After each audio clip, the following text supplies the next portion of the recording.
أهلاً وسهلاً فيكن يا أصدقاء. معكم مصطفى من قناة قيمينك MK5. اليوم عنا عرض خاص ومميز. رح نتابع سوا بطولة العالم في كلاش رويال، وأكيد رح تكون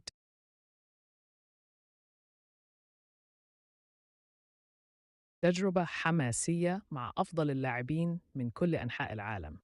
اليوم رح نشوف مواجهات شرسة، استراتيجيات ذكية، ولحظات ما بتتنسى. كل واحد من اللاعبين رح يحاول يثبت نفسه كأفضل لاعب، وعنا هنا مفاجآت ونتائج يمكن ما كنتوا تتوقعوها. انت توقعت كل مباراة قبل البث؟ انتوا جاهزين؟ لأنه رح نتعمق ونتابع البث ونشوف مين رح يتوج بالبطولة، وبدنا نسمع آرائكم كمان. خلال البث إذا كان عندكم أي أسئلة أو تحليلات بتحبوا تشاركونا إياها، لا تترددوا وحطوها في الدردشة. وخلونا نبدأ مع بعض، وخلينا نشوف مين رح يكون البطل اليوم. يا رب تكونوا مستعدين لأنه الحماس رح يكون فيه رهيب. يلا نبدأ.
أول مواجهة راح تكون بين لوكاس والسيب. ما تنسوا تتوقعوا مين رح يفوز كرمال تاخدوا نقاط أكتر، ويلا ننتظر تبلش المباراة ونشوف مين بفوز.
Yeah. He knows Lucas loves these bridge princesses. Log should be back in cycle for this barrel. And once again, the queen is going to survive here.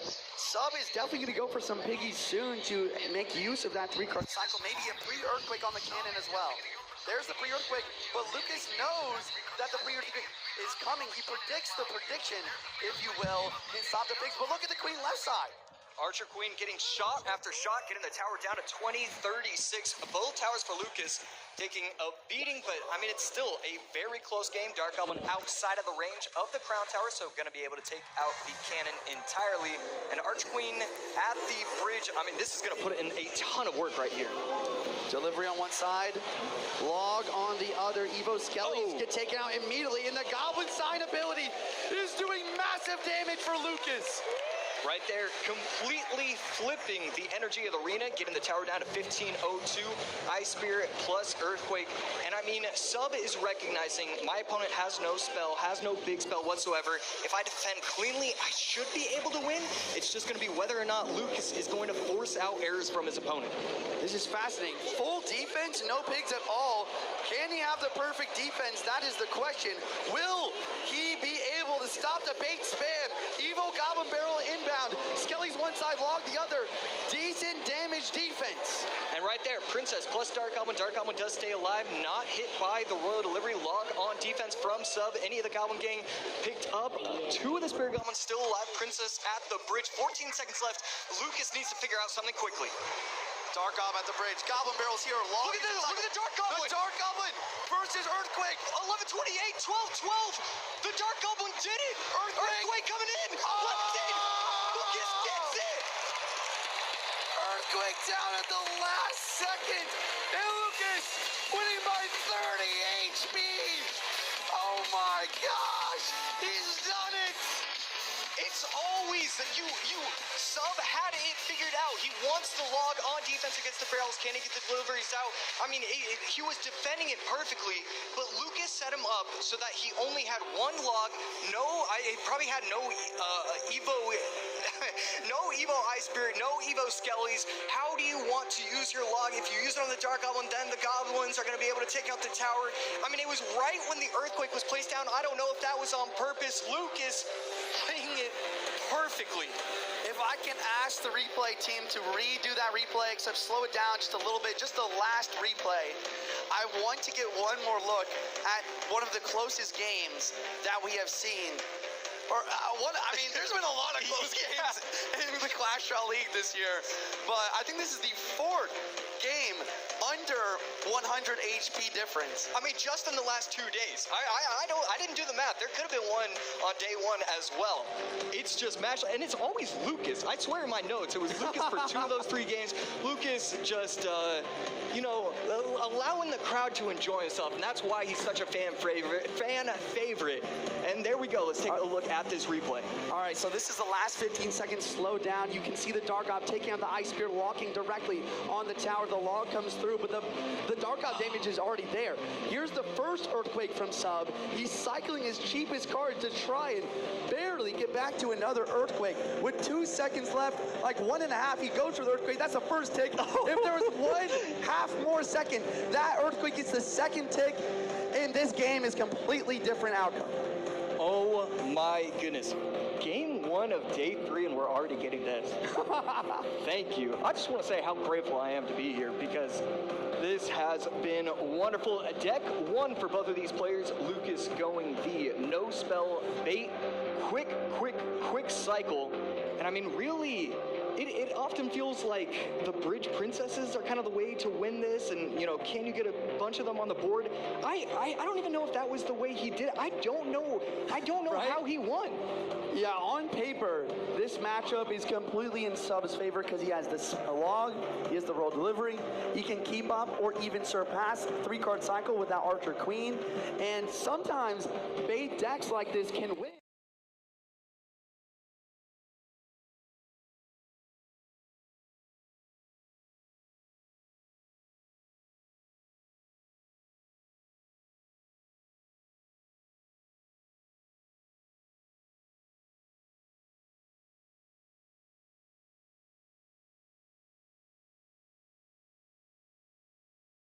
I think this is the third time now that he has lost the first game of a best of three. The question is, can he do it again? Can he reverse sweep and get a couple more wins to secure himself a continuation in this World Finals? Lucas cycling the zap plus the minor sub going with the skeleton dragons so far throughout this tournament. As soon as you see the skeleton dragons, as soon as you see the cage, you figure it's probably going to be lava. Lucas on the other side. I mean, is it Loon? We see a chuckle, we see a smile. Is this exactly what Lucas was hoping for? I think it might be. It looks like he's playing. Is he pumped? I think he's playing Pompeo Balloon. I saw him on his Royal PI. He likes to use it. And he has the Inferno Dragon for the Lava Hound. That's why Lucas is smiling here. This is a Pompeo Loon versus a Lava Balloon, I believe. This is a very fascinating matchup. Pompeo in the crowd. Let's see if you can make him proud. Gob Cage on defense for sub, going to be able to easily kite the balloon. But because of the left tower targeting that Inferno Dragon for even just a second, that's going to apply a bunch of pressure and arrows forced out from sub. Ice Golem with the bridge in front of the Mega Minion just to tank a little bit. Try and force out some sort of response. Miner's well to tank for the Mega Minion, just a little bit of a push, but it does require a hefty response.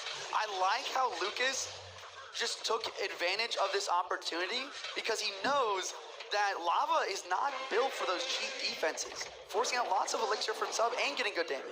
Yeah, I mean, Ice Golem basically becomes that kind of like third win condition because you're always forcing out either the bomber or the guards. Otherwise, it's going to chip away at the tower, get 400 HP worth of damage. And Lucas's defenses are always going to be relatively easy. The Inferno Dragon is going to clean up the lavas. It's just whether or not he can defend before sub gets those lightnings out. And no, it's going to be Fireball. That's a value Fireball catching the Mega Minion. A really good Fireball and not the best zap from Lucas there, dropping on almost nothing. I think he was trying to time it to zap all the lava pups, but he was not expecting that Fireball to reset his Inferno Dragon, and it just changed up everything. And right there, Lucas probably going to set himself up with the Ice Golem in front. No Ice Golem Miner in the back. Hopefully, instead, just going in with the Fireball. Evo Zap going to come down, but didn't catch the Bomber on the first electrocution, so that Bomber stays alive. This balloon, the balloon will not connect. Arrows do come down, but it does get death damage. And sometimes that's what Pompeo Balloon is all about. Sometimes you're just continually cycling those balloons, getting that death damage, and resetting for the defense. Cycling the Inferno Dragon, you want them on the board. It's not always just Inferno Dragon on top of the lava. You're just trying to get as many of them up.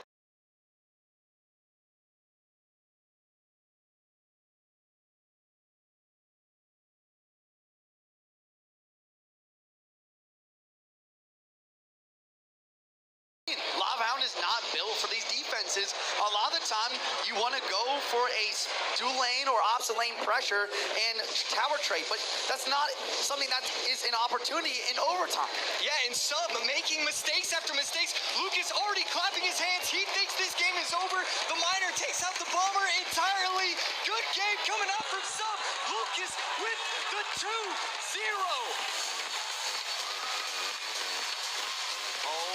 My gosh. Lucas winning an impossible match.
win, Connor.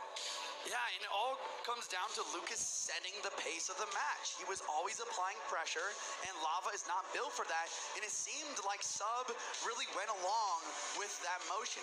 If you are going to win this from Sub's deck, from his perspective, you have to almost let one of your tower goes at some point. You have to let it go, you have to make an obstaling Lava Hound push, and you need to get that tower trade. That's how Lava is played, but Lucas really just sucked him in to his game style in that match. Yeah, and let's take a look at our bracket so far. And right there, we just saw the match between Lucas and Sub. Lucas going 2-0. And up next, we got Mo and Riley. Mo so far 2-1 against LC.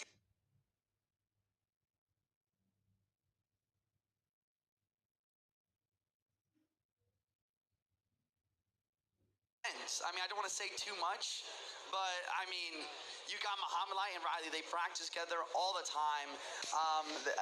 I don't know, the question is, can Riley really perform at his best level going against one of his best friends?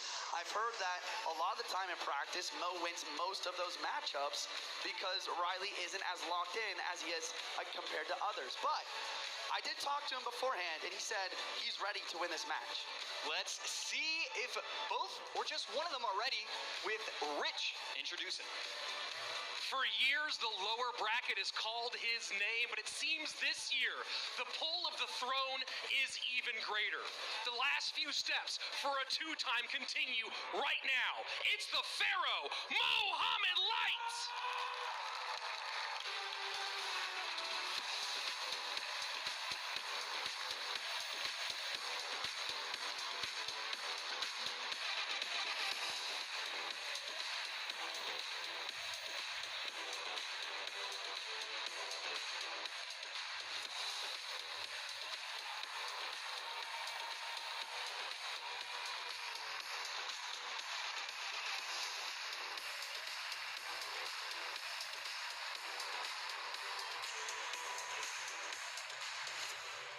Possibly the most anticipated player in World Finals history. But the questions have always been there.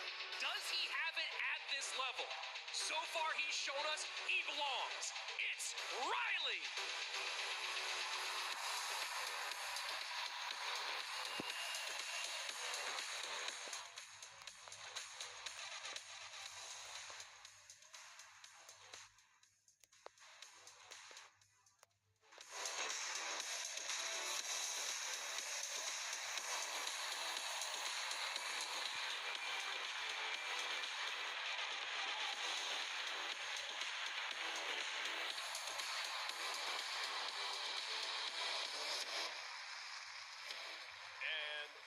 There were three, but this is one of the biggest matchups that we thought could be possible at World Finals. Riley versus Mohammed Light. Friends, not becoming enemies, but just battling it out here on the podium. You know what this is like. You've been friends with many people you've competed with over the years, AC. What does it feel like when someone that is as close as maybe these two might be stands on the other side of that podium?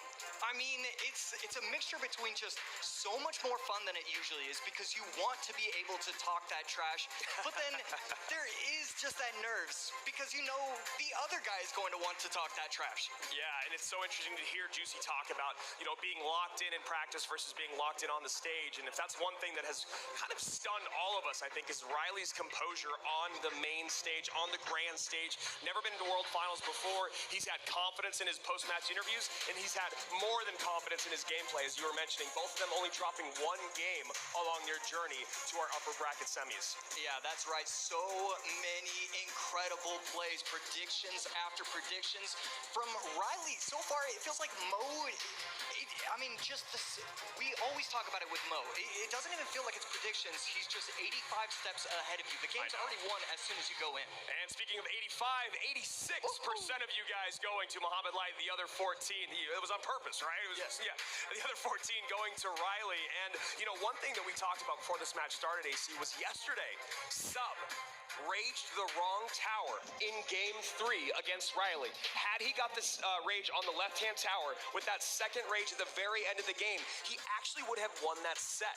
But maybe that's what Lucas was looking at, seeing that Sub was making these very, very small mistakes when the pressure was up, as he did in that first game in match 1 today, and as he did in that last game yesterday. So Riley here, as you need just a little bit of luck to become a champion. Yeah, I mean, it's not even just a little. You need a lot of luck. There always needs to be something going your way. And so far, that has been just his tournament in general.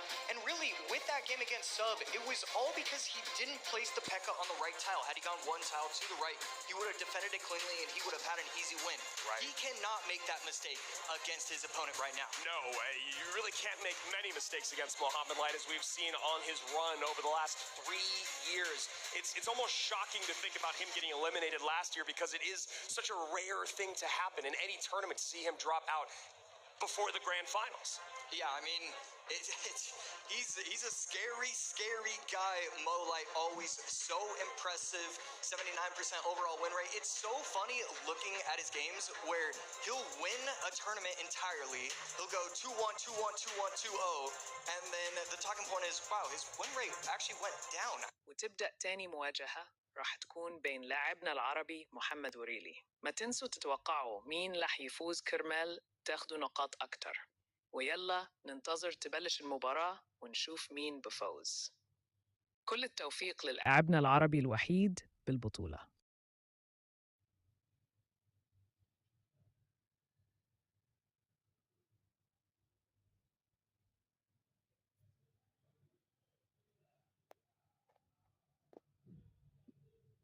After this, how did that happen? Yeah, I mean, when you're as perfect as he is, or as close to perfect as he is, it's very tough to make that win rate go up. You can see they're still setting their decks.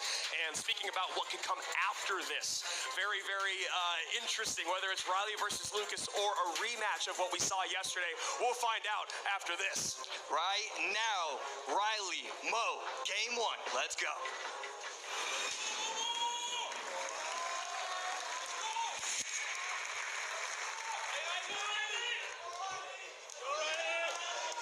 Hear the crowd into it here. Just going into game 1, I imagine if we get into game 3, it will be silent in this room. Ice Spirit to start for Riley, and Mo with the Princess at the bridge. Princess stopping the Ice Spirit in its tracks, getting a little bit of chip damage on top of the tower, plus the log. And Riley could be going back to the minor Marcher. Yeah, that deck is been really, really solid this weekend. And looking like it, seeing the Evo Knight come out here. Evo Knight plus Evo Ice Spirit. Ice Spirit, one of the strongest defensive Evos in the game, as that Magic Archer comes down in the back.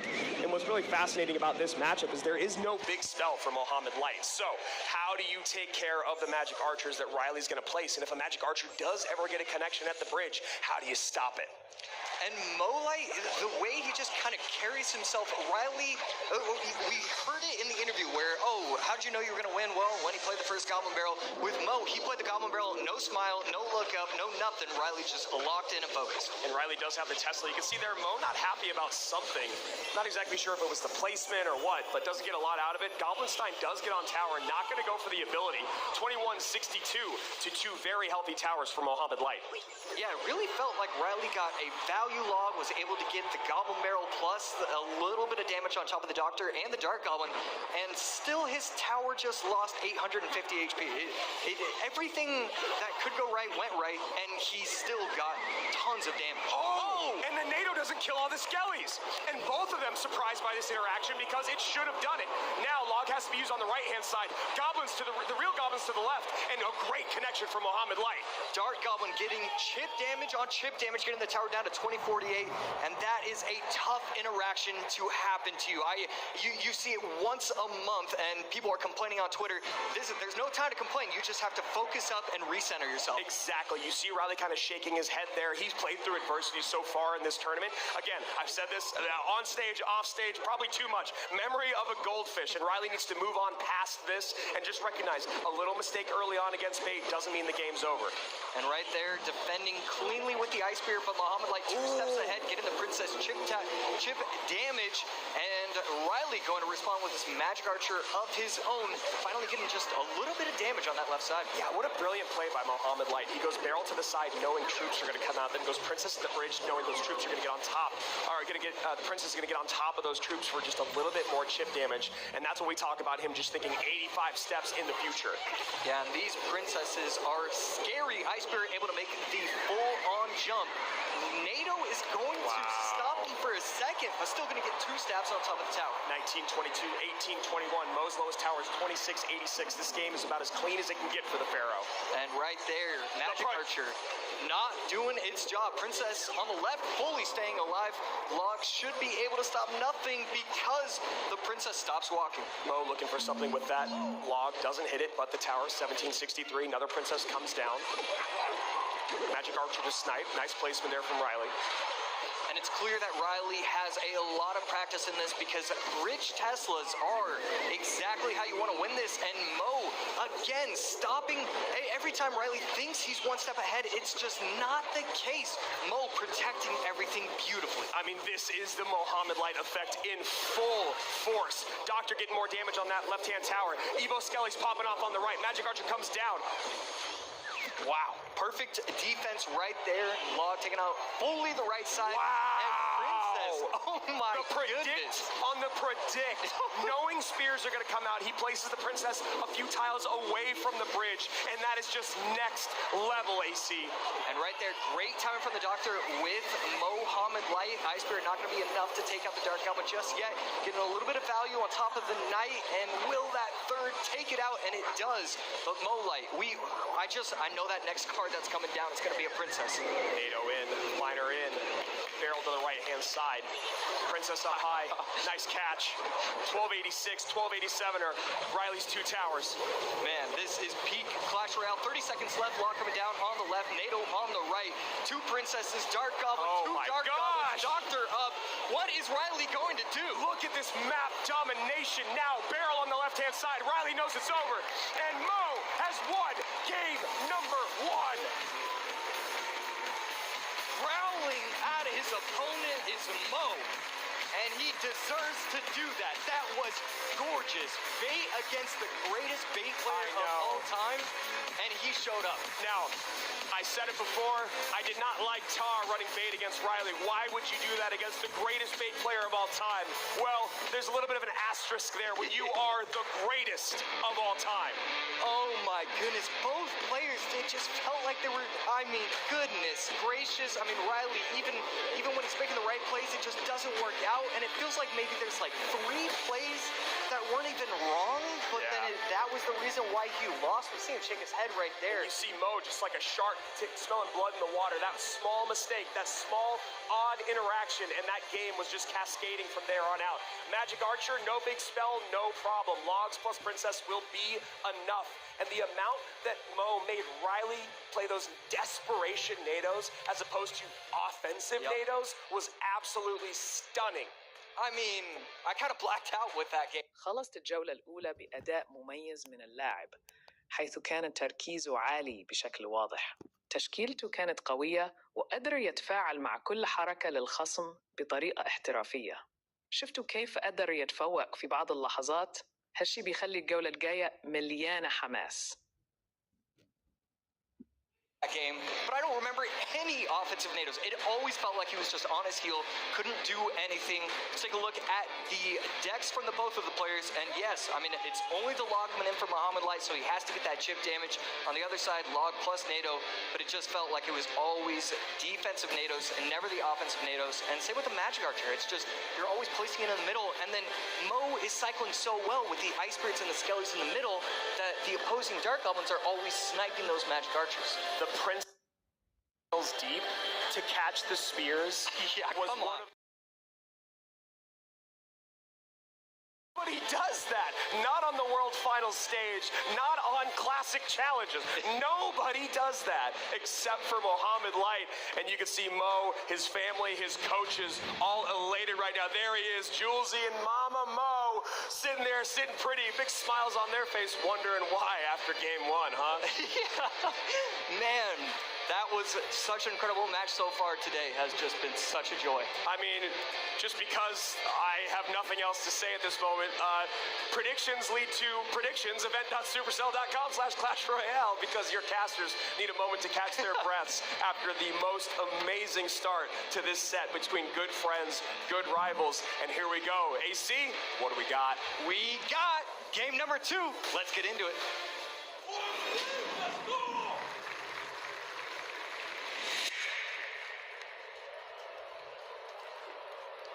Now you wonder about the nerves for Riley. What's going through his head?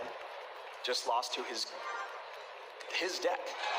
Yeah, and I mean, it's just, I can't stress it enough. Riley played such a good game. Mo going mortar. Mo maybe going mortar, cannoneer. Everybody be quiet. All right, I'll be taking over this game. Evo bats plus miner plus cannoneer.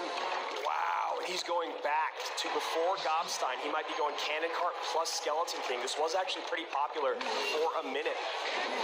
Right after Gobstein got released. Yeah, we were talking about it earlier. It feels like we're not really seeing Wizard all that often, and it's because of how strong the Goblinstein is. But Riley kind of going away from everything and just putting the Goblinstein in the same deck as the Wizard.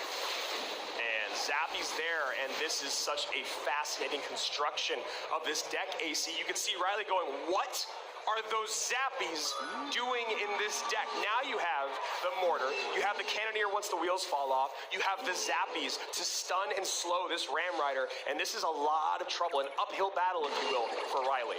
Yeah, perfect timing right there. Ghost gets that one swing on top of the 0.5 HP cannon.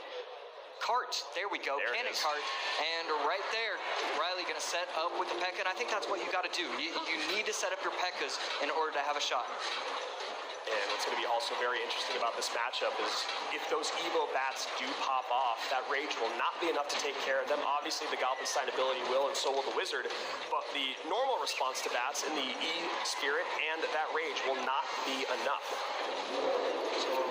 Riley just kind of letting his P.E.K.K.A go to waste. I think Mo was trying to go for the King Tower activation there. If the mortar stayed alive and the E-Spirit jumped, just a little bit of flair, you know. He was like, did I not show you enough in game 1? Oh, you want more? Okay, I can deliver. And right there, I value arrows. And right there, any of the Zappies on top, they stop the Ram Rider dead in its tracks. The density of the Skeleton King there just completely blocking up the lane. I mean, it's something that we don't talk about a ton in Clash Royale, but the density of units, the thickness, if you will, that's the 2 C's thick, will stop them at the bridge or stop them as they're charging. P.E.K.K.A trying to go to work, not going to be the case, and it's almost takes out the cannon cart. Instead, it gets, just starts going for the skellies, and the P.E.K.K.A's still alive somehow, but so is the cannon cart. The cannon cart's still kind of healthy. The Zappy's resetting it. Now he goes Skeleton King opposite lane. Gonna have a bunch of souls there. Mo's sitting there pumping his fist. He knows this game is on the line right now. Riley's low in elixir. Yeah, he's going to probably activate the king. What's he gonna do? He has nothing. That cannon cart is still alive opposite lane. The bats are going to be able to come behind, and the arrows miss. The cannon's on. Game. The cannon's on. Wow, mortar's on. That is going to do it. Riley's still fighting. 813 HP remains. Zappies are going to stop the Doctor from resetting the mortar. The mortar getting a second shot. Doctor doing all it can do. Miner in the back. It's caught by the Ram Rider, but that's really not going to be enough. You need offense, and you just can't do that against Muhammad Light. Muhammad Light pouring it on right now that Riley is fighting for his lives. Not even making the right defensive play. He's making the only defensive play. Cannon cart at the bridge, followed by the bats. E-Spirit going to be able to dash on top of everything. But I mean, Muhammad Light, he's known for his spectacular defense. How do you make how do you come back against him? I don't think you can, AC. I mean, regardless of anything, he can defend his way out. Skeleton King's on top of that tower. He can still send miners in for the next 70-ish seconds. Bats are gonna get a ton of value here. And there you go. Rage in the corner. Riley knows it's over. Muhammad Light, perfect in this upper finals. Cannon cart going to be able to take out the P.E.K.K.A. And again, these just are such incredibly strong pushes. Miner in front of Goblin Game. That's not a push. He just finds the answers that nobody else finds. Miner to the back. Evo Peck to clean. Arrows to get the Gob gang. Riley's still alive. Evo Mortar opposite lane. That's going to be, that's going to be a strong defense right there. Okay, yeah. He's recovering. He hasn't given up yet. You have to admire it as the Miner goes in to pull the Pekka back, and that is just a beautiful play. Mo knows exactly what was going to come down that lane. Getting a little bit of chip damage on top of the tower is the wizard for Riley. And finally, we see him start to build these big pushes. We see him jump for joy. Good game coming out from Mo. Mo takes it 2-0. Mohammed Light will be back in our CRL 2024 Grand Finals. This is what we want. Mo, look at him. Look at the celebration. Look at him go. The greatest in the world, showing everyone why he's got that title. 2-0 against Riley. He only gets one game a day. Oh, we get to see 2 games. Wow, how this is lucky great for us. What an incredible match. Rich, my God, take it away. At this point, we're all stunned. Let's talk game number one, Mohammed. You pull bait out against arguably the number one bait player on the planet, and you run into Marcher NATO. Talk to me about how you made that work. Oh, actually, when I saw his Evo Ice Spirit first play, I was kind of worried because I knew it was either 3 decks, either RG Evo Ice Spirit Monk with Log, or Piggies, or that Remy deck, and they all do good against bait. But I was confident that I can win this matchup because I have Goblinstein with 3-card cycle and doesn't have a champion, so I was able to always outcycle him. Outcycle you did. We all saw the princess. It was absolutely insane. We're seeing something different from you this time, right? You're already a world champion, already kind of unequivocally the best player on the planet, but now we're seeing a passion we've never seen before. Where's that coming from here in 2024? I think it was due to my results last year at World Finals, so I'm very happy to be in the final again after the disappointment last year, so I'm glad. I think that's why I have a lot of passion now. And you're in the final one more time, that's right. And this time, for the first time, you're in the final from the upper bracket. What does that do for you going into our championship matchup? I'm a bit worried because when I won Worlds, I won it from the lower bracket, so let's see what happens. All right, well, we'll be seeing that soon. In your grand final, it's Mohammed Light. Yeah, well, you talk about that upper bracket reset. He's only been beaten in it one time, I think, in the history of his entire career, and that is by the Brazilian that is still hanging out in that lower bracket. Obviously, we're going to have a wonderful matchup between Riley and Lucas. Again, these are 3 friends that have worked together for years. They're 3 of arguably the best players on the planet, and we've seen them together all week long, just competing, having fun with one another, and honestly building the confidence of each other. I'm just hoping that they have one more spot in their crew. That's what I'm hoping for. That's right. Oh, you? Oh, yeah, me. Okay, that does make a little bit more sense. So here we go. We see Mohammed Light starting to pour things on here. 25-13. Towers are pretty even. Obviously, if you know Cannoneer, lower HP tower. This cannon card on the left-hand side has been there for 11 minutes, I think, in this game of Clash Royale. And then you see here, cannon card again, doesn't matter. Arrows, not enough HP. Mo sees it. You can see the excitement there. And from this moment on, AC, he just poured it on. Yeah, pedal to the metal. It has to be, Mo as a matchup is already scary enough. To see Mo jumping for joy, and you're saying, hey, there's still a minute and a half. Yeah, why are you doing this? Tower hasn't fallen yet, dude. But we all knew it. We were seeing Riley catch miners with Ram Riders. Yep. And again, I tip my hat to Riley. He did a great job not giving up, trying to find ways through. Got some good damage towards the end there. But Mo had such a big lead. And like you said, AC, he's one of the best in the world at defending. Yeah, Riley playing an absolutely phenomenal set just wasn't enough. Mo, on the other hand, this is what we've been waiting for, because even the year that he won it, it was still like, oh, lower bracket, there's still questions. This year, it's unequivocally him. Well, and then you listen to him talk in that interview, and again, speaking with Lucas before that first match of the day, I'm going to take something that maybe I should lose with, and I'm going to run it in your face because I have the confidence, and I think I can beat you with it. I think I can outcycle you. I think I can outplay you. And to see him do that with bait in game 1, absolutely absolutely fascinating. Then you looked at game 2 here. He did have the arrows. Evo bats weren't a huge part of the conversation, but that Skeleton King caused a lot of problems along with the cannon cart. Yeah, the Skeleton King, he was always able to get the right activation. And I say right activation because at the end of the game, there was an opportunity where he had the Skeleton King on top of the tower. It was filled with skellies, but he just waited. He didn't use it because he knew the wizard was going to be able to do a little something towards it. And oh, wait a second, where'd my advantage go? Instead, he just let it pass, and then he went with the aggression on the right. Let's take a look at our bracket to see how we got here and what remains. The other thing we have to talk about are the MVP zappies. I mean, where did those come from? Why were they there? I'm so happy to see them. This is where we are at, ladies and gentlemen. There's a maximum of 3 more matches if we do have an upper bracket reset. Riley and Lucas, whoever falls there will walk away with a big chunk of change in several tens of thousands of dollars, right? But that's not what you want. You want the 100, you want the 200. Winner of that match goes up to play Muhammad Light. But you gotta beat Momo twice in a best of 3. That is the last place you want to be. Yeah, but you also, it feels right. Like, it feels like he deserves to be in the upper bracket. He does. Let me try and get through on the lower bracket side, and then I want to beat him at his best. I want him to have multiple opportunities to win and still take it away from him. Yeah, he's the best in the world, but I beat him in an upper bracket reset at Grand Finals at CRL 2024. I mean, hey, we can all dream. We can all dream as Muhammad Light gets to sit back and watch his 2 good friends and companions compete against one another. And he's going to know. He's going to know what to set up. I mean, Julesy is already ready with decks for both of them, but we have no idea who it's going to be. Rich, couple more matches, buddy. What do we got? These are the moments that test us, when our feet get held to the fire and the flames only get hotter and hotter. He started on his streams back in Canada, and now he's all the way here with his life on the line. Please welcome once again, Riley.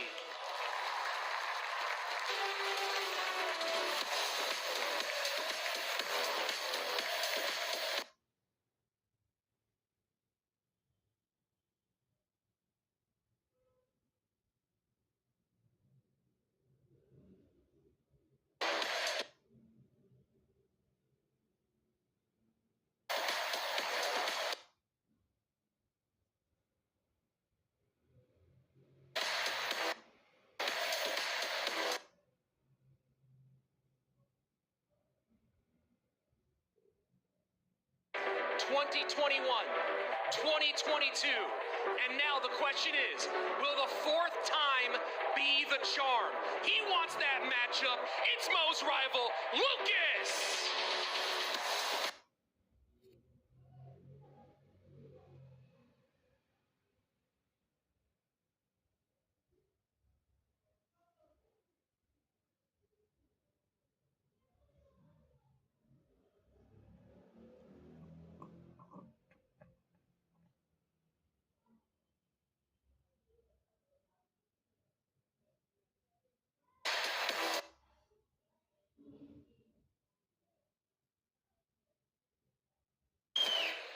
And the demeanor of these 2 players radically different. One coming off of a huge win, the other just losing moments ago. Hello, everybody. I'm Andrew Guy, joined by my good friend Jackson Juicy J. Wall, who I'm going to have a talk with our producers and directors after this. This is the first time we've been on the desk this whole World Finals. How you doing, brother? I'm feeling good. I mean, these games are crazy. I love it so much. I'm like nerding out as I watch that last match. And wow, man, I'm very excited for this matchup. Both of these players have the same coach, Alan. Yeah. We've been able to speak with him a lot, and huge shout out to him, by the way. Now, so Juice, when you have a guy coaching 2 players that are playing in basically the semifinals of a world championship, how do you do that? What do? Do you pick each other's decks? Do you let them pick their own decks? You know, what is the best way to go? Yeah, I talked to Alan. He says that he's going to let them pick their own decks, and it's really just going to be player versus player. I mean, they're on their own. They're rivals. It's going to be great. Wow, picking their own decks in the biggest moment of their career. And while that might seem like something you'd want, for me personally, their coaches have been doing such a great job to get them to this point. Yeah. I mean, this is the part where player error steps into the equation, not on the battlefield. Yeah, and with this meta as well, it's just so dynamic and so much fun. I mean, that last match, we saw Bait beating Minor Magic Archer, and we even saw Mo saying that he thinks that he can do well in that matchup because of the Goblin's time, because of the 3-card cycle. I mean, this is just crazy how fast and how quick these matches are going. Now you see here 60% of you going for Lucas, 40% for Riley, and I'm wondering how much of that has to do with maybe what just happened, right? Riley just coming off a loss, we just said. Lucas obviously beaming with confidence at the moment, and you can see Riley, look at him, he's locking in. He's going, look, I'm here for a reason. I've got this. What just happened is fine. And I mean, Juicy, when you looked at that last match, I know you were watching it. What did you see from Riley? Were there mistakes, or was he just outplayed? You know what? We'll talk about it in just a moment. What do we got? Game number 1 between the rivals. Let's hop straight into it.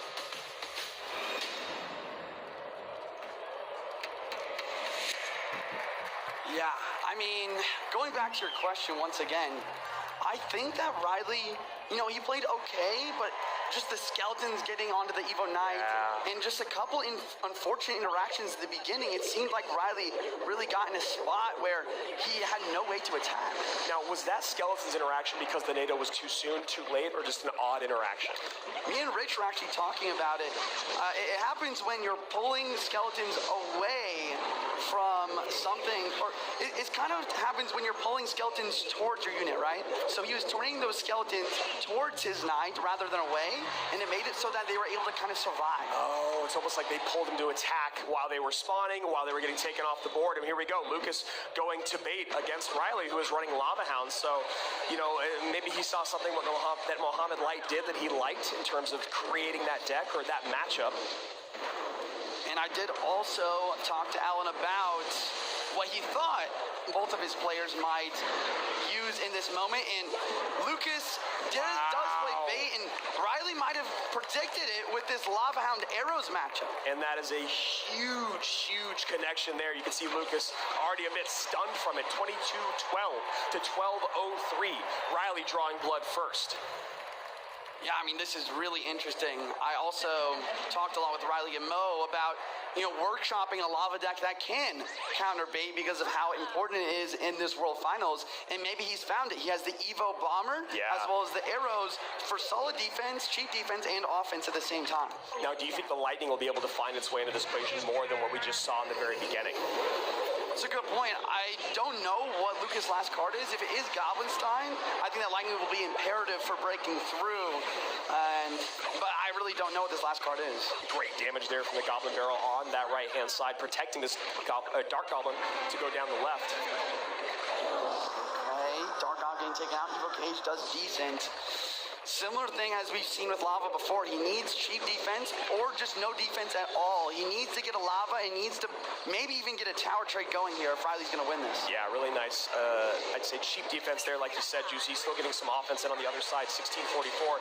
Now predicts the guards, but one guard still stays alive. Takes the Princess off the board. And look at that Evo Bomber. Yeah. That's what I'm talking about. Evo Bomber cleans up the barrel. Now it's cleaning up the Valkyrie. That's only 2 elixir. And now he can spend everything else on offense with the arrows for the Dark Goblin. Val does get a shot on tower, but this is exactly what we were talking about yesterday. I think maybe it was Elsiop who was just not getting enough value out of his Evo Bomber in this matchup. You need that Evo Bomber to be able to clean up barrels. You can't only use your arrows and your guards. And Riley's just stacking on the pressure. Lava. That's Silly Dragons. Flying Machine. Lightning. This tower is down. And now you talk about that reset of confidence. Riley bouncing back, knowing he's still got it. Got to feel good there. And then Lucas on the other side of it now, facing elimination once again. Oh my gosh. How does he do it? I don't know, man. That was incredible. And, you know, Juicy stage before, and there's the coach you see torn. I mean, and fight. Right. Who do you root for? You got to be sitting there going, great job, Riley. And then you got to sit there going, oh, man, Lucas, you know, it's so tough. And here we go. This is the very beginning, Juice. Talk to me about what happened here. I mean, the arrows on offense is so good. Just taking out the Dark Ob, and at that point, all you have is Princess. Lightning drops onto that, and it comes down to this Fire Spirit as well. The Fire Spirit not hitting the Lava Pups. Lucas was trying to get the very minuscule, perfect timing to hit every single pop with that fire spirit, but it's high risk, high reward. Yeah, and that is a very tough interaction, right? Because you need to get the fire spirit to land right as the lava hound dies to get the splash on all of them, and you can't go E-Spirit first in that sense, and then fire spirit later, because there's no way for this fire spirit to get on all the pups after the fact. So Yes. Lucas doing the correct thing, but as you said, high risk, high reward, doesn't pay off. Yeah, and wow, game number 1 over already. I really liked Riley's deck once again, and I like how he executed it. He defend cheap, he going offense with everything. I think what Lucas needed to do is he needed to apply a little bit more pressure, because if you allow Riley to have a lot of elixir with that lava push, it's really never going to work out. Yeah, and the pressure there was really, I mean, the Evo Bomber, we talked about it just a little bit ago. We talked about it yesterday. I mean, the value you can get from that Evo Bomber to help with those barrels just means that, you know what? I don't have to spend as much elixir as I normally would, and now I can focus just a hair more on offense. Wow, and now the players are setting up for game number 2 here, trying to put together their decks on their own without a coach. You know, Lucas, I mean, he's been known to do that before. Yeah, and you know what? We're going to find out what he's bringing out right now. Game 2, Lucas up against the wall. Riley, Lucas, let's go.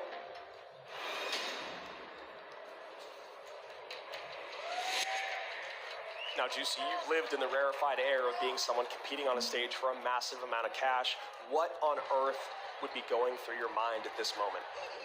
Hopefully, I'm gonna win, I'm gonna win, I'm gonna win. That's what you like to hear. Yesterday, Lucas was telling me that his mantra to himself is, I'm not nervous, they're nervous. I'm not nervous, they're nervous. And right now, Lucas playing pretty well, but Riley on top of it. And of course, now we see Riley bringing out bait. I thought he might, and that's the scary thing, right? Is even if you know it's coming, he's not scared of running it.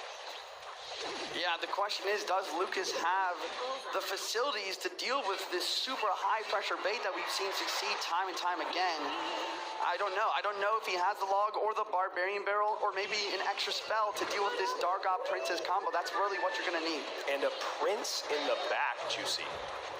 Oh, and the Mega Knight, he did not defend the Goblin Barrel, and he's going all in with the push. I like this play. Will it pan out, or will Riley be able to defend? He's very low Oh elixir. my gosh, Mega Knight on the tower. Knight there to take, Prince there to take care of the Valkyrie. Royal Ghost opposite lane. Damage in on the left, damage in on the right. Lucas taking control. Game cleaning up. We have a curse plus arrows. And he goes, all right, well, one day this curse is going to work out for somebody.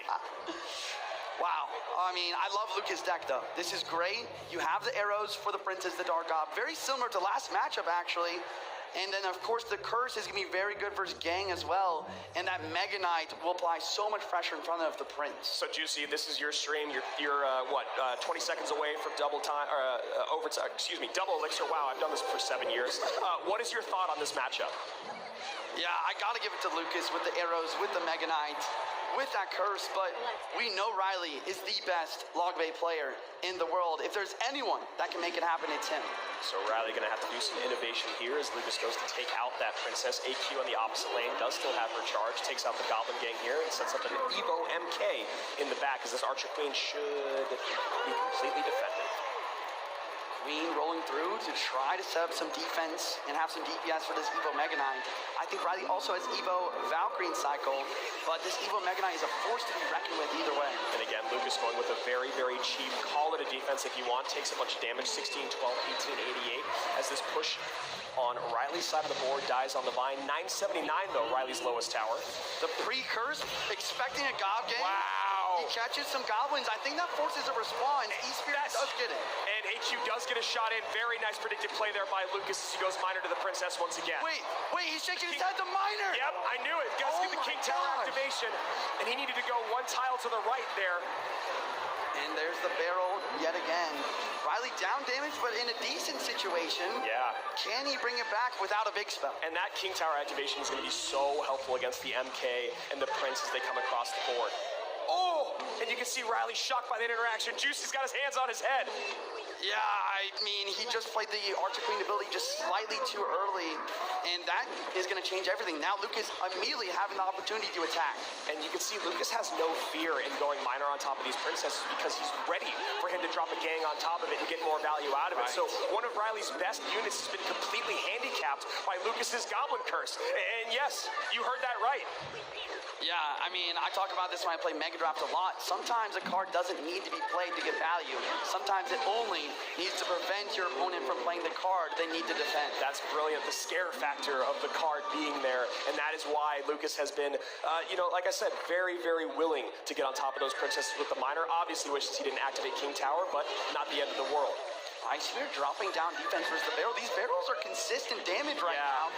It might be possible for the comeback as we head into triple. Royal Ghost on the right-hand tower. Minor on the left. Ooh. Royal Ghost gets another shot in. Royal Ghost plus AQ to clean. 460 and 364. The Prince! The Prince! Ooh. Gang coming down barely in time. We have 43 seconds left on the clock, and here's a huge push right side. And it feels like we're going to game 3, Juice. I have no idea how Riley's going to do this, but he could. There's the minor in with the curse and the arrows. Gang on defense, a curse on offense yet again with 3-card cycle, minor arrows, curse, he calls the game. Lucas taking game number 2. We are going to game number 3, Lucas and Riley. Oh my gosh. I mean, I love this. This is why I love this job, Andrew. This is crazy. And the Goblin Curse finally pays off on the final day of what could be the final game for Lucas, and he stays alive. Okay, so we're heading into game number 3.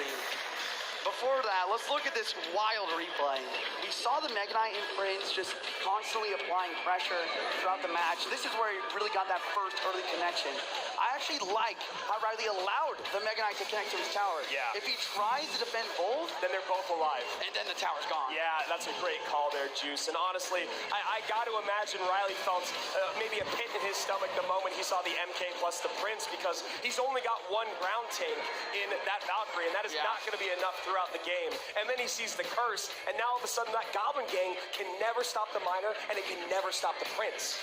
Yeah, I mean, we've seen bait really pop off, even versus the quote-unquote hard counters like Pigs or Minor Magic Archer. Maybe Lucas has cracked the code on how to counter this deck. I mean, what an incredible game number 2 here from both of these guys. You see Lucas coming out with the Evo MK, Evo Ice Spirit, and right there at the bottom, that Goblin Curse paid dividends. Both of them going with Archer Queen. Riley losing with bait, which is not something that you say very, very often. That Evo Valkyrie, though, she just was not able to get much value. Yeah, it seemed like the Mega Knight jumping on top, the Prince charging into her. And do you really want a gang to protect? Once again, the curse just scare factor, making it so that Mega Knight is always breaking through. Yeah, I love that call. I mean, you are the Mega Draft GOAT, if I may.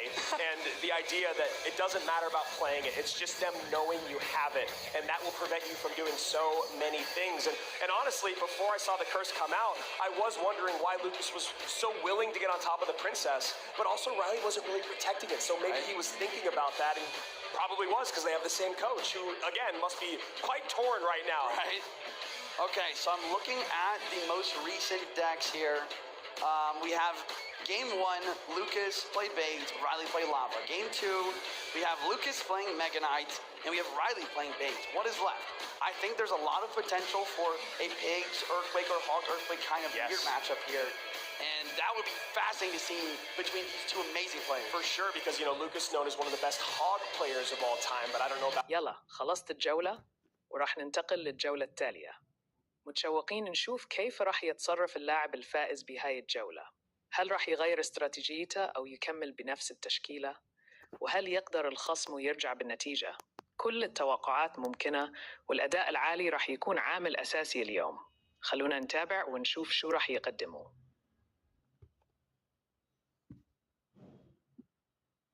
I mean...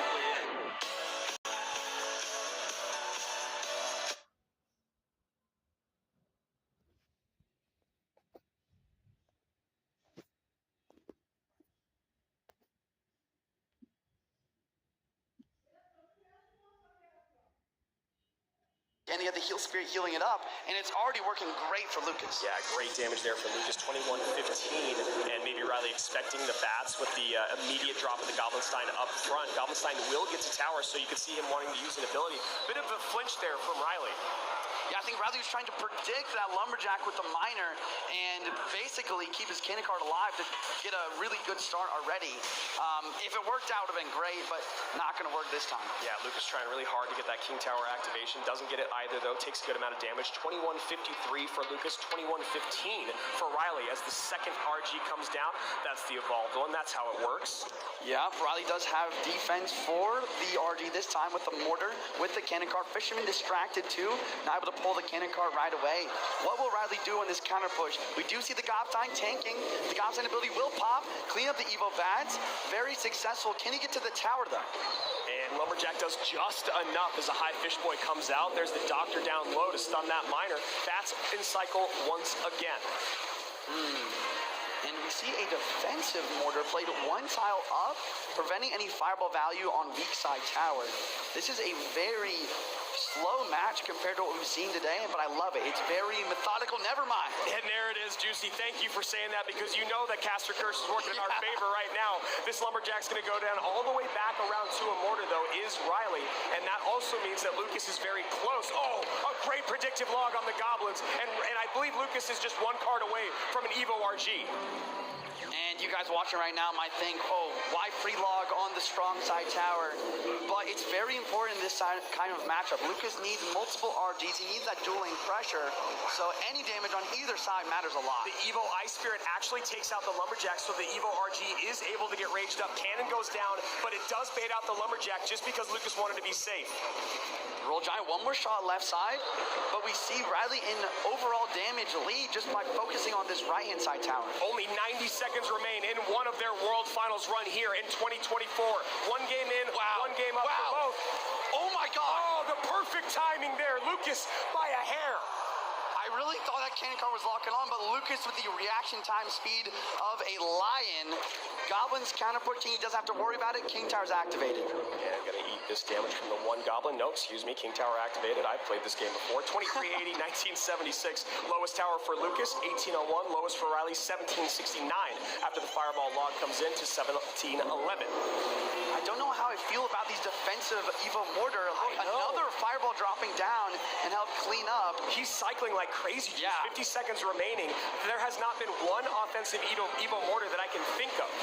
Yeah, and now we have a bridge battle. We have the Goblin Monster, the Mortar, the cannon cards, the Goblin ability. It reaches tower. That's good damage. This game is so close. 1500, 1504. Lucas in the lead. Evo Bats come down. That's good value there for Riley. But one bat does stay alive. Ability comes in. Opposite lane pressure here from Lucas. Miner on the right. Lumberjack, Evo Roll Giant with Goblin Sign on left. Ice Spear does connect. That will slow down the RG. Does he have a Mortar? He doesn't care to defend. He's worried about the right side. Fireball log from both. 1195, 1239. I think Riley's going to win the spell cycle race. We need one more fireball. Riley's got it. Riley's got it. That's going to do it. Ladies and gentlemen, Riley taking the most important best of three we've seen today. 102 HP, separating second and third place in a $60,000 or $55,000 matchup. That is a 55 or something like that $1,000. Riley recovers. My God, Juicy, what are we seeing? I cannot believe that Riley has the intuition or the bounce back ability to lose and then drop down and beat Lucas, and now he's right back up against Mo again. I gotta know what's going through his mind. AC, talk to me, brother. I mean, what a set we just saw right there. I mean, you didn't have your coach for that one. How did you think of the decks you were using? Well, I had my friend, Game Z Saver, help me out. He was my coach at the beginning of the year, and we parted ways, but he still helped me out here, so it was really nice of him. That is very sweet of him. You have to feel so good about, just this tournament in general. You have $100,000 locked up already. What does that mean to you? Well, I just want to win. I don't care about the money. Doesn't care. Wow. I mean, you see the crowd go crazy because I think we would not feel that way. $100,000 doesn't mean anything. Wow. At all? Not whatsoever. No. Okay. You're not going to put it into your YouTube or anything like that. It's just going to go straight to the bank. I mean, maybe it could go into YouTube, but I don't really think so. If I wanted anything, I could have already got it, so it's fine. He's a baller. This money means nothing to him. All that matters is winning it all. Let's send it back to the desk. Man, if I had any of the financial intelligence that these guys had at their age, it's just, if I got $100,000 now, I would blow it. You know, and I've got 20 years on him, so unbelievable stuff from Riley. Juicy, that was such an incredible set. It really was. I mean, the gameplay from both players, it was so close. I mean, this has got to be up there with the closest World Finals we've seen. I talked about in the intro today, there's not much nerves. The meta is great. Each game is coming down to the wire. Yeah, and, you know, my heart goes out to Lucas, one of my favorite players in the entire world. Had an incredible run, and I'm sure that he is disappointed that he's not going to be in the Grand Finals. He's not going to be battling for the title of, you know, CRL World Champion, but ending in third place is not too shabby. What a game, Juice. I mean, both of them kind of started to recognize spell cycle is probably how this is going to end. Yeah, absolutely. We saw fireball logs come out from both players. I liked what Lucas was doing by applying pressure on the opposite lane. Yeah. But Riley, he just knew that that World Giant wasn't going to do enough damage in order to change the outcome. So he lets the RG get some damage. He starts his spell cycle earlier, but he also had that minor in the mix to get just a couple more hits. Now, this is such a crazy thing to say if you're newer to Clash Royale, but it's harder to stop a minor than it is to stop a Royal Giant. You know, It's true. Truly. It's true. How are you going to catch every one of those, especially when they're coming out wild like that throughout the game? You know, you're trying to create pressure in the opposite lane. You're also trying to create a real push. You know, that's the other thing is it's easy to feign a push, but you can't do it at this level, Juice. Yeah, I mean, and it looked scary. Like, even for me, I was like, this Lumberjack, this Heel Spirit, the Royal Giant, but Riley's like, no, all offense. So let's take a look at the journey we've taken so far for these two individuals. Juicy, both of them started off very, very strong, going 2-1 over Elsiopolis Mo. Riley goes 2-0 over Ta. Then Riley goes 2-1 over Sub. Mo goes 2-0 over Lucas, which was an absolutely incredible best-of-3 yesterday. Both of those games, neck and neck. I mean, almost every game we got from Lucas was. He goes down to that lower bracket, goes on a great run against Pedro and Sub, then runs into Riley after Mo 2-0s Riley in the upper bracket. And here we are. Yeah. You see it right there. Mo and Riley in a best-of-3 for $200,000, or Riley extends it to match 15. Yeah, and Riley just losing to Mo, I mean, usually I'd be like, wow, he must be kind of nervous. But after the last match, I think that he's locked in. I think he's going to try and get a better matchup and make something happen. Yeah, you know, that's such a great point you make, because had Riley, let's say, gone down to the lower bracket and then just run into Mo in the grand finals and had to, and then maybe gets a reset, I don't know. I just feel like the confidence situation that he put himself in is great. It was good for him to get knocked down, play an incredible set against Lucas, and now it's almost like a reset. Yes, Mo still has a life to give. Let's not think about that till a little bit later. Yeah, and then once again, it comes down a lot to the decks here. And the problem is, I've talked to Riley's coach, Alan, again. I shouted again. I've been talking to him about him a lot. But he said that Mo, even when he has a terrible matchup, makes it feel like a 50-50. That's just how good he is. Absolutely incredible. And another thing that's incredible here at Superfest is we have tons of local language casters from all around the world. Friends of mine, friends of yours. Rich, why don't we say hi to our buddies? Thanks, Andrew. I'm in the Supercell Lounge. Behind me, just some of the languages Clash Royale is in around the world. Here in the building, we have French, Chinese, Japanese, Italian, German, Portuguese, Spanish, Korean. Did I forget anybody? I think I got them all. This is such a fun time here. Oh yes, Espanol there in the corner. Some of your favorite content creators, and of course, some former pros. Big shout out, big thanks to everyone here and throughout the world for helping every Clash Royale fan enjoy this World Finals. and love to see all those guys, especially, you know, I have a really soft spot in my heart for Deco. We've been friends for years. I wish I would have been able to make it to his wedding, but I was in Thailand, so, you know, I was having a pretty good time anyway. And speaking of having a good time, Mohamed Light has to be feeling pretty dang good. I mean, it was either going up against his good friend or going up against his good friend. Yeah. But they did say they wanted to see each other in the grand finals earlier this week, many times. Yeah, it's true. I didn't even think about it till now, but they got what they wished for. They, you know, these two buddies, they're always practicing together. They said their plan is to meet in the finals, and that is what is happening. The question is can Riley make something happen here? Or are we going to see yet another 2-0 sweep for Mo? It's just crazy. I mean, all week long they were talking about working together to get to where they are. And it's one of those things, like you were mentioning before, you know, in those working together practices, Mo always was coming out on top. And then we saw here in this best of three, Mo coming out on top. So what on earth could Riley do to reset in that small amount of time? I mean, normally I'd ask you to tell me, but it's Mohamed Light. So it's, I mean, what can you possibly learn in 15, 20 minutes that you didn't know before? You know, I don't know what Riley needs to do to win, but I do know what I want to see. I want to see a Mo versus Riley bait mirror matchup. Give me that. Let me see who truly is the best bait player. So here we go. Our final predictions here. I mean, mostly our final. We got our grand final reset, but we'll see if we flip-flop or change when we come to our predictions from us casters. I imagine we probably all went. And we did. We all go Mohamed Light. It's so, I mean, how can you really bet against him? The funny thing here is that we all got Lucas wrong. I know. Right? I think it's because, you know, you think about Riley, again, the confidence, you know, the momentum. It felt like Lucas was coming off a huge win to start the day. Felt like Riley had barely any time to reset coming off of a loss, but that even makes Riley scarier to me. Yes. You know, so still all of us going to Mohamed Light. I'll be curious if we do get a reset, if anyone changes their mind. I mean, that is really, really one of the exciting things about our bracket reset system here. And in case you guys aren't sure, this is a double elimination tournament. You might be wondering why this isn't the grand finals. Mohamed Light has not lost a set yet. He's only lost a handful of games, while Riley has lost a set. So Mohamed Light, of course, has to lose 4 games, I guess, in this best of 6, if you will. And that's a tall task for Riley. Yeah, I mean, we talk about the money, the prestige on the line, but we all know the real prize. Who is going to get that Clash Royale League World Winner badge in game? I mean, oh my gosh. I mean, you talk about being intimidated. يا جماعة شو رأيكم بالوضع لحد هلأ؟ المباريات مشتعلة. لا تنسوا تدعمونا بلايك وتشتركوا بالقناة.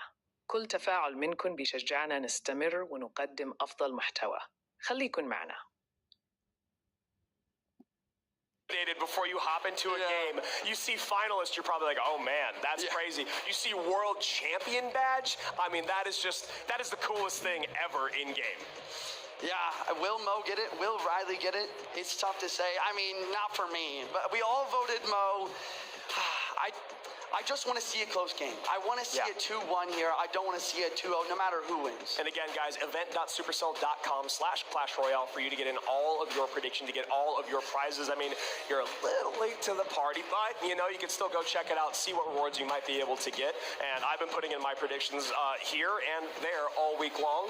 And you guys can do the exact same, as we were giving Riley just a little bit of time to catch his breath and reset here. Now getting to get with his coach, obviously Mohamed Light with Julesy, Riley with Alan, and man, Juicy, I just cannot imagine what we're about to see in this next set. Yeah, I mean, talk about that rush, though. I mean, you just lose. You're putting them together decks with a different coach than your main coach. Yeah. The guy you just played against has the same coach.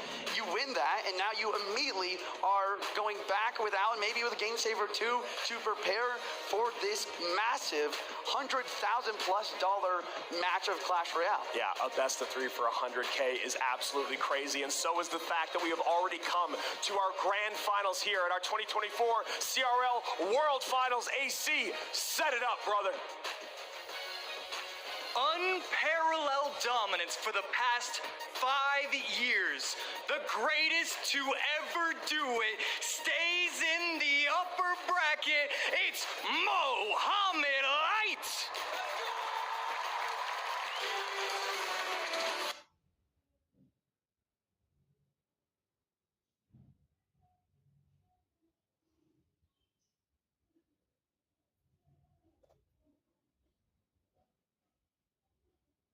إذا عجبكم البث اليوم اشتركوا بالقناة وخلينا نوصل ل2000 مشترك، ما باقي كتير.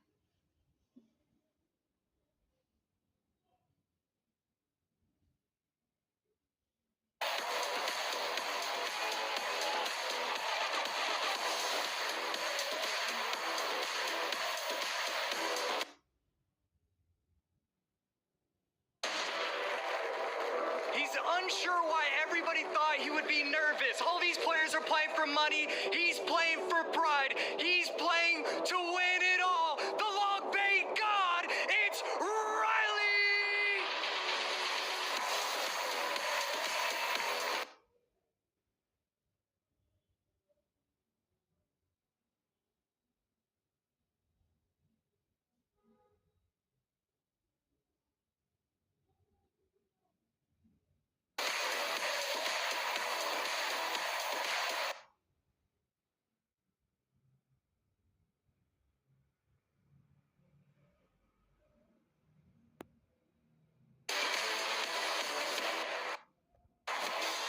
Here we are once again at our CRL Grand Finals of our CRL World Finals, and for the last 7 years, it's been me and my good friend Rich Slayton. I wouldn't want it any other way, brother. It's great to be up here, but out in the crowd all day, the energy has been electric, but now it's time for the big moment, for the big show. Mohamed Light looking to become the second ever two-time world champion and maybe put the GOAT discussion finally to bed. Absolutely. On the other side, the guy he hangs out with so much, Riley literally falls asleep regularly in their voice chat. That's how much time these two spend together, and this is a big mountain for him to climb. And you've said it, iron sharpens iron, and you can see that has truly paid off for Riley. I mean, a guy that at the beginning of the year, I'll be honest, I did not think he would make it to World Finals. I thought maybe he was a little overhyped. I thought maybe he was a bit of a one-trick. And I've said this before, and I'm happy to say it again. I was so wrong, and I am so happy to be so wrong. This young man has been nothing short of exceptional. He has had great stage presence, great confidence, and honestly, a joy to talk to. Yeah, he has been, really, we've seen a lot of growth. We met him here last year as he visited, and it's a very different Riley than we met shuffling around in pajama pants and slides in the snow. Wait, are you talking about Josh or Riley? Josh, I mean, like, well, seriously, that's both you guys. It's good growing up, fellas. I like the glow up. But here for Riley, he has been a totally different person. Yeah. Now, here's the real question. We didn't see Riley in that last game against Mohamed Light. We did not see him show up. Does he show up here with his second time out? I mean, the Mohamed Light effect is real no matter where you go, whether it's on the stage or at home making your predictions. 13% now going towards Riley, which I believe is just 1% lower than what it was before. I think it was 86-14, now it's 87-13. So we lost one of you out there, wherever you went. Look, if you hit double digits in the voting for playing against Mohamed Light, you got to feel that's almost an achievement in its own to get that much confidence. And this is, of course, folks, what they're playing for. Few have hoisted it, but only one will do it today. The trophy, the championship for Clash Royale League 2024. I mean, you got to imagine all the naysayers and the doubters over the year, whether it's your friends, your family, and it's nothing against them, or whether it's just people out there hating on the internet. But once you get that trophy, once you get that title, once you get that badge, that is something that can never be taken away from you. And that is something that you will remember for the rest of your entire life. I can tell you that, and we're about to get into it. Yeah, it all starts right now. Game 1 of your grand final. Let's go!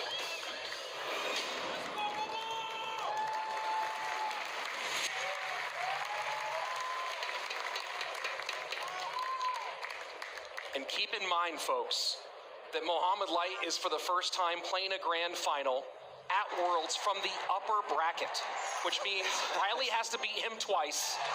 That is, beating him once is hard enough. I mean, no one's been able to do it. It's only happened once this whole year where someone was able to beat Mohamed Light in an upper bracket reset, and that was the man that was just eliminated in Lucas. So, and I'm sure there's a statistician or an analyst out there. Has it ever happened other than that, period? Has anyone ever done it other than that one time in our 4th monthly final this year? Well, Riley might be the second man ever. And I'm wondering if nerves are a factor here, because clearly Allen giving Riley any comfort in this moment. Running this pig cycle deck, very control heavy, and this is one of those ones that a lot of coaches have talked about being a great pick when you're feeling nerves. I mean, it's a great deck. It's so strong in the meta right now. It's been around for so long. I love this. It's just very versatile. You have other ways to win other than just your win con, right? You can spell cycle out. AQ is going to get a lot of value if your opponent doesn't have lightning. And as you said, Rich, calm those nerves back to basics. You do have to wonder, though. We're talking about these two top-tier coaches in Alan on Riley's side and Muhammad Light back with Jebba's here, back with Julesy here in 2024. Yeah. And yeah, look at that contact on the right-hand side. And you have to wonder about those mind games, right? Is Mo and Julesy cooking up a prediction on their opponent, knowing, hey, you're going to be nervous here in game number 1? Now, we've seen this Monk AQ situation before going up against Muhammad Light. Did not work out for his opponent in LCOP. But we'll see if Momo or Riley have if Mo can get a little bit more out of his Monk on Riley's AQ. And look at the way the Monk ability shut down the Evo Skellies there, right? Gave plenty of time for the clear, didn't result in the damage maybe that Mo wanted, but now he's in a great spot to shut down this next picks push. I mean, I don't have, you probably have it. Is this the exact matchup that we saw between LCOP and Muhammad Light? Just switched? Yeah, it does seem familiar. I can go ahead and look through my notes. And as two of them set up in the back, Ice was in the back. And it is the deck, Rich. Wow. It's the exact same thing. So they both call each other's number and flip-flop. Spell cycle plus the pigs have been working so far on the right-hand side. Clearing off the AQ with the reflection, and now a pretty big downhill push coming into the left-hand lane with that cannon low. Of course, the cycle is so fast, but now the dual lane pressure. Yeah, I mean, Riley's ready to get another cannon out, but, Mo's already got that second RG down. Evo RG plus that jump there from the Evo Ice Spirit just a second late, so Skelly's not able to take it out. And that's a bit of a spend there for Riley. Now dual lane pressure and the lead for Muhammad Light in that left-hand lane. Fireball plus guards here, going to be a nice cleanup. Just a little tickle on the tower within this EQ. Heading into sudden death overtime, this just under 200 HP lead crosswise from the top right of your screen to the bottom left-hand side of your screen. And that Ice Whiz gave just that little extra edge here.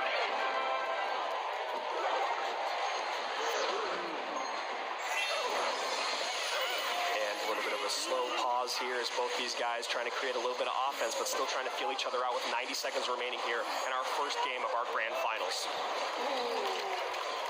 And are we going left to right? Here we go. We are. Piggy's right into an Evo RG. Evo Ice Spirit in to stop. Fireball admittedly late just because of the situation, but look at this Evo RG on the right-hand side. Log trying to push back, not going to be enough.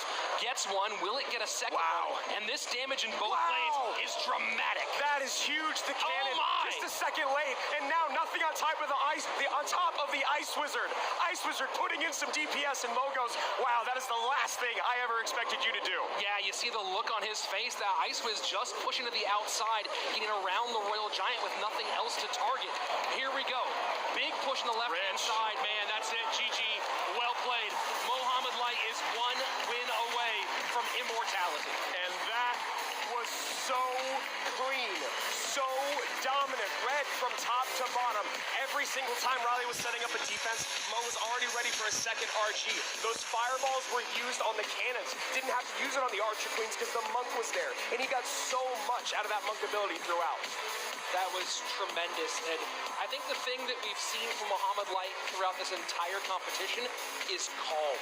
Every single moment, we just see him so locked in, so dialed, and so in control of everything he's doing on the board. I'm going to one-up you and just say, and confident. And right? confident. The confidence we are seeing from him this year is different. He's always a confident player, and don't confuse confidence with being cocky. He's also incredibly humble. And you see right here, Ice Spirit comes in.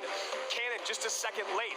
RG gets another couple shots. That's the Evo RG, by the way. And there's the Ice Wizard getting in 4 more shots. Now Mo knows he's in spell cycle range, so he gets out the Monk, gets the ability in, 2 fireballs in less than 20 seconds, and he is 1 game away from being officially unanimously, consensus, the greatest of all time. I mean, this is rarefied air, of course. This thing we've said a lot throughout this weekend. But, you know, you look at those moments. You look at moments like that one, and you saw the Ice Whiz coming down that left-hand side, and normally what has to the target, but the Skellies were gone, the Ice Whiz was gone, and it just pushed around the outside and got stone cold for Mohamed Light. And the crazy thing is, you look at this cycle here. It's a half an elixir slower, but it felt like Mo was always ready to go with a second RG, and it's because he was utilizing that monk so well. How do you, if you're Riley, find what's inside you at this moment? You're facing now back against the wall. You have to beat Mo 2 times just to get to a chance to beat Mo 2 times again. I mean, I don't say that sentence. This is the first thing I do if I'm his coach. And I'll be honest, Rich, I don't know. I do not envy Allen at this moment. It is a very, very tall task to figure things out. And you can see Riley, you can see it on his face. He knows he needed that game 1 because now he's going to have his back up against the wall for the entirety of these 2 sets, if that's even possible, to get to the second one. And I think you can't run bait if you're Riley. No, you cannot do it. But you cannot let Mo beat you with bait. And I know that that's a crazy thing to say, but he's done it before. He did it emphatically before. And I honestly think if he busts out bait, it would be such a mind game to Riley that it would already throw him off kilter. So if I'm Riley, I got to cover bait first and foremost. My guess here is that Riley goes Goblinstein. It's so popular. Yeah. But then Mo is going to bring out a light. I mean, I wouldn't be surprised by it, right? AQ's already out. Goblinstein's got to be played in game 2. You're fighting for your life. So how do you get the most value you can? I don't know. Maybe you go Lightning. Maybe you just bust out Evo Bomber. Evo Bomber's been getting so much value against Goblinstein, against things like that. I imagine that Mo and Julesy are thinking Goblinstein, and there's only one way to find out, brother. Let's go ahead, jump into game number 2. Championship point for Mohamed Light.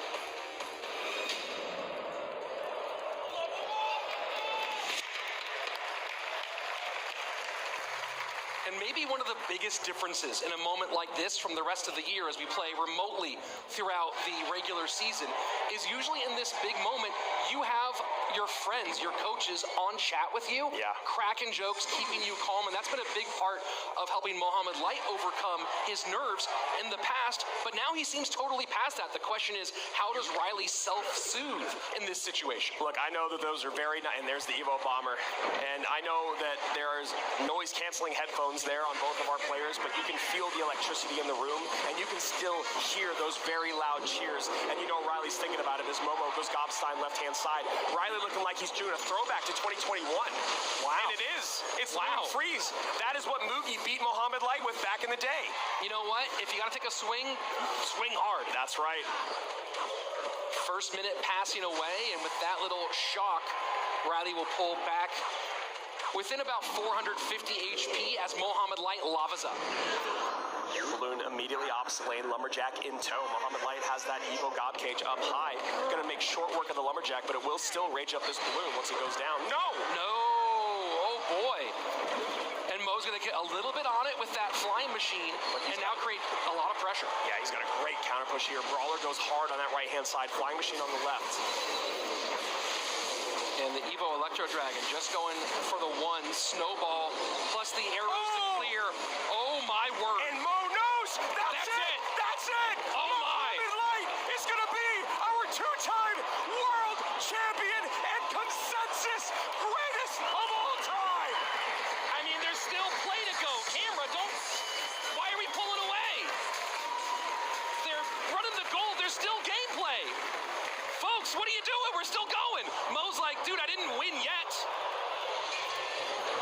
And Riley can do nothing but laugh right now. 1 minute left. The room here is in shambles. I mean, it's already said and done, but that's not the way you want it to go. But it's already said and done, Rich. A little distraction here. Now, look, if Riley can pull off this right now, it would be tremendous. But you can hear the murmurs and the laughs in the room. And can Riley refocus? Can Mo hold on to it? And the freeze is in. Balloon is coming down the lane. Mohamed Light's going to take this balloon drop. 2 balloon drops in. 2 balloon drops and death damage, Rich. Evo Bomber on the tower in the pocket, though. This is nothing short of being potentially the wildest ending in CRL World Finals history. Tries to go for the electro, cannot get it done. And now we can make it official. Throw up the lights, hit the sparks. Mohamed Light is now your two-time world champion.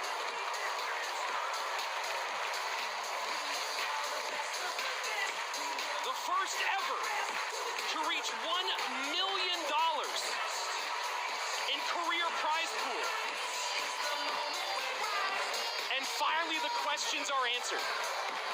Was he washed, they asked, in 2023? Is he not the guy, they asked, late this season? You see his coach, his mother, already. Let's go down to the floor with our champion. Mohamed Light, second world championship under your belt. You are unequivocally the greatest player in the world. How does it feel to put that argument, that conversation to bed? I'm happy to win. You are happy to win. I would be happy to win too. You heard Rich say it. You're the first mobile esports person, I think, in history, esports competitor, to ever cross the threshold of $1 million in prize money.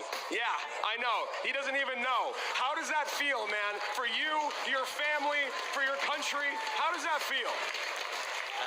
Doesn't Faker has more? I swear he has like 5 world Well, champions. Faker's a League of Legends player. We're talking about on the phone, buddy. Oh, then I guess, I don't know. I love that you're trying to give the love to someone else as you've just won $1 million across your entire career. Mo, I mean, where to go to next? Are you going for the three-peat? Are you going for the 3-time champion? Oh, of course, I heard the news that the esports will be better for next year, so I'm going to be sticking around. Hopefully I can win again. Now, at the very beginning of this year, you had a change in coaching. Was that a huge part of your success here on the World Final stage? Obviously, you had a great run in the past, but now working with Julesy, how has it been? I think the change of coach personnel was very important because my previous coach was helping 3 players, which I didn't like because he wasn't very focused with me. But now Jules, he only helps me, so I think that was very important to my success throughout the whole year.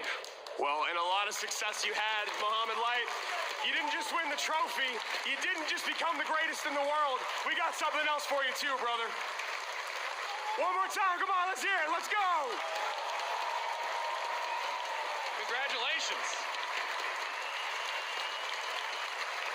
Your 2024 CRL World Champion in Mohamed Light, $200,000 more in the bank. And of course, where are you going to make some room for this second guy here?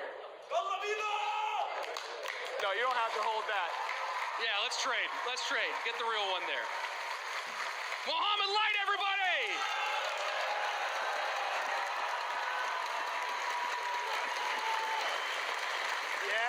Yeah, give that trophy some love.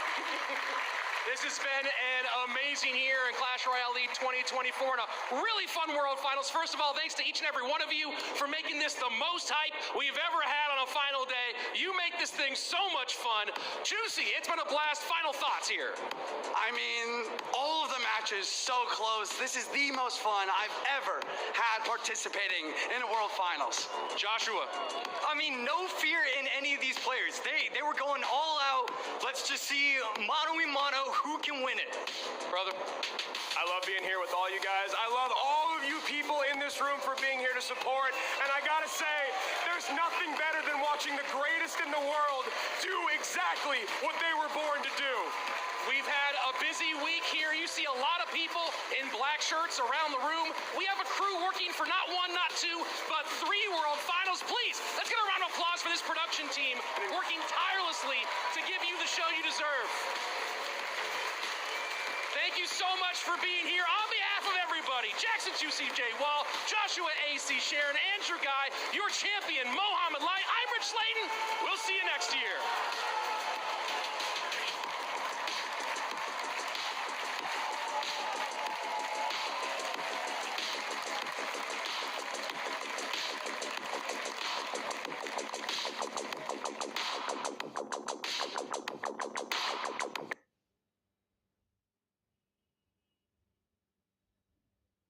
خلصت آخر مواجهة ولقينا البطل. اللاعب قدم أداء استثنائي واستطاع يفوز على الجميع، وقدم أداء من المستوى العالي وكل حركاته كانت مدروسة. مبروك للبطل على الفوز، وهيدا إنجاز كبير بالبطولة. كانت تجربة حلوة، وهي أول مرة بسوي بث لبطولة، وإن شاء الله إذا ما أخذت إنذار على هيدا البث رح حاول أسوي بثوث للبطولات في المستقبل. أعطوني رأيكم وشو حابين تحكوا عن الأداء المميز للاعبين، ولا تنسوا الاشتراك ودعمنا بلايك يا أساطير. وهيك وصلنا لنهاية البث اليوم. إن شاء الله تكونوا استمتعتوا وتفاعلتوا مع بعض. إذا عجبكم البث لا تنسوا تدعموني بلايك واشتراك إذا بعدكم مش مشتركين. إذا عندكم أي ملاحظات أو اقتراحات للبثوث القادمة خبروني بالتعليقات، أنا دايما جاهز لآرائكم. شكرا لكل واحد منكم كان معنا اليوم، وبتمنى نشوفكم بالبث الجاي. خليكن جاهزين لأنه في دايما الجديد والمشوق. والسلام عليكم.